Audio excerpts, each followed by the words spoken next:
Do you remember where you were? The summer you left your teenage years behind and turned 20. Well, I was working as a laborer in my hometown in northern Quebec, trying to make enough money to get back into law school. It was a tough job, but I was safe and secure and had the added benefit of my mother's home cooking every night. On September 2nd, 1944, as we have just heard so eloquently from John, 20-year-old Lieutenant George Bush was preparing to attack Japanese war installations in the Pacific.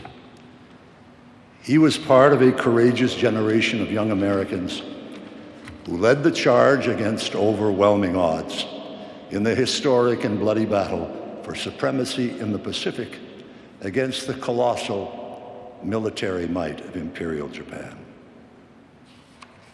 That's what George Bush did the summer he turned 20. Many men of differing talents and skills have served as president, and many more will do so as the decades unfold, bringing new strength and glory to these United States of America. And 50 or 100 years from now, as historians review the accomplishments and the context of all who have served as president, I believe it will be said that in the life of this country, the United States, which is, in my judgment, the greatest democratic republic that God has ever placed on the face of this earth, I believe it will be said that no occupant of the Oval Office was more courageous, more principled, and more honorable than George Herbert Walker Bush. George Bush was a man of high accomplishment, but he also had a delightful sense of humor and was a lot of fun.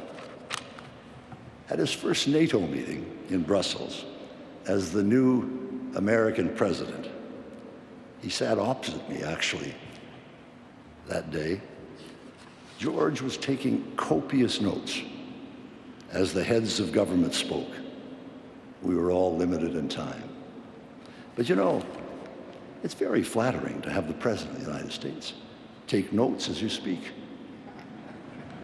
And even someone as modest as me threw in a few more adjectives here and there to extend the pleasure of the experience. After President Mitterrand, Prime Minister Thatcher, and Chancellor Kohl had spoken, it was the turn of the Prime Minister of Iceland, who, as President Bush continued to write, went on and on and on and on, ending only when the Secretary General of NATO firmly decreed a coffee break. George put down his pen, walked over to me and said, "Brian, I've just learned the fundamental principle of international affairs." I said, "What's that, George?" He said, "The smaller the country, the longer the speech."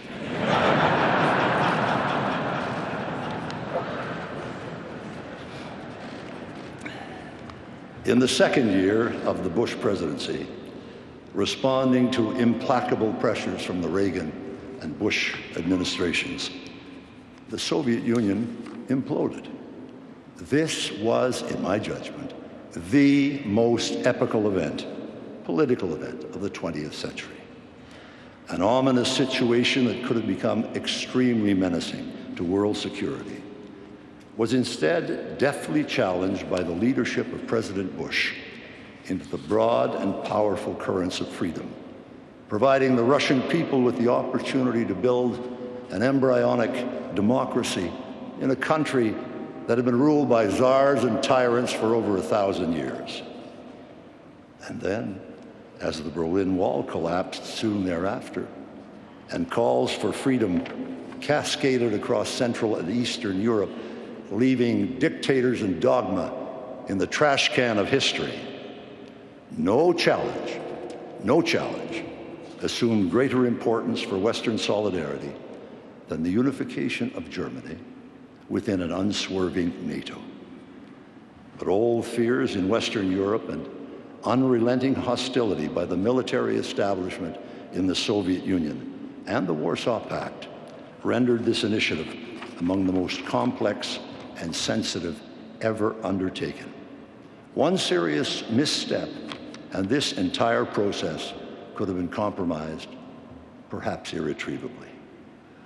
There's obviously no more knowledgeable or competent judge of what really happened at this most vital juncture of the 20th century than Chancellor Helmut Kohl of Germany.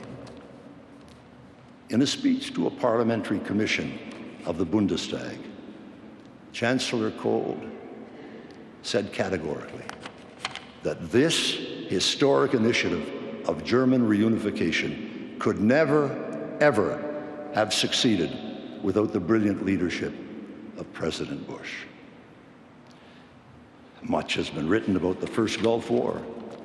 Simply put, the coalition of 29 disparate nations assembled under the aegis of the United Nations, including for the first time many influential Arab countries, and led by the United States, will rank with the most spectacular and successful international initiatives ever undertaken in modern history, designed to punish an aggressor, defend the cause of freedom, and ensure order in a region that had seen too much of the opposite for far too long.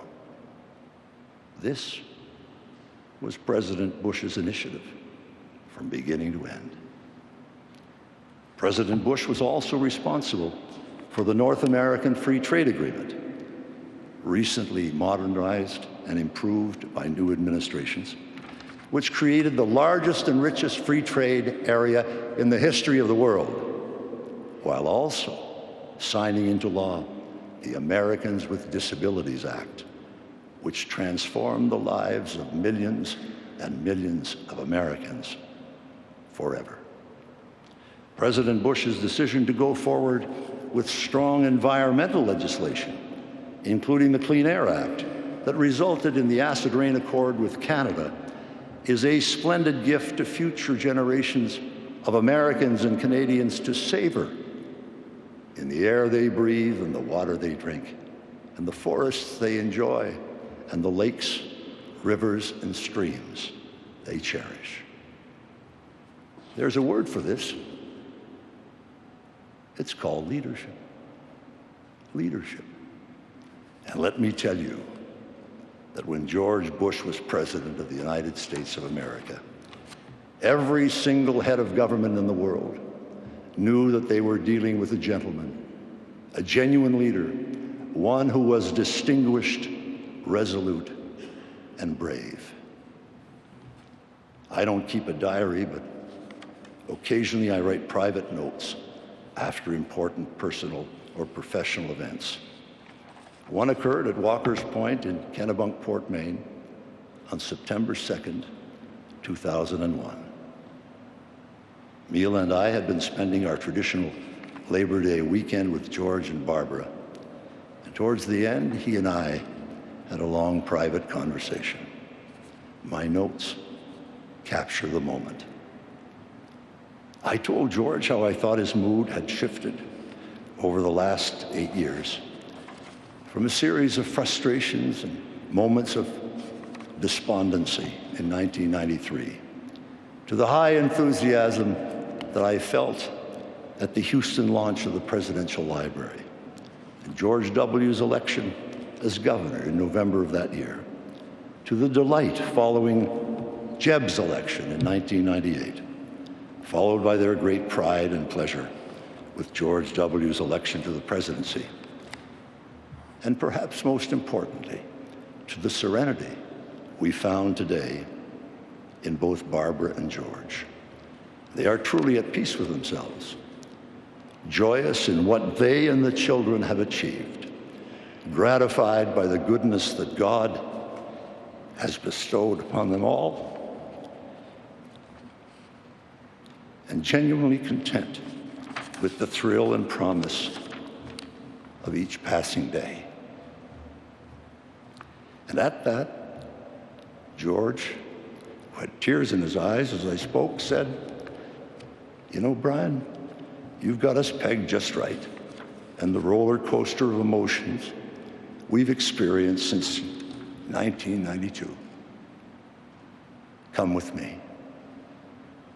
He led me down the porch at Walker's Point to the side of the house that fronts the ocean and pointed to a small, simple plaque that had been unobtrusively installed just some days earlier. It read, CAVU. George said, Brian, this stands for Ceiling and Visibility Unlimited. When I was a terrified 18 to 19-year-old pilot in the Pacific, those were the words we hoped to hear before takeoff. It meant perfect flying. And that's the way I feel about our life today. CAVU. Everything is perfect. Bar and I could not have asked for better lives. We are truly happy and truly at peace. As I looked over the waters of Walker's Point on that golden September afternoon in Maine, I was reminded of the lines, simple and true, that speak to the real nature of George Bush and his love of his wonderful family and precious surroundings. There are wooden ships, there are sailing ships, there are ships that sail the sea. But the best ships are friendships, and may they always be.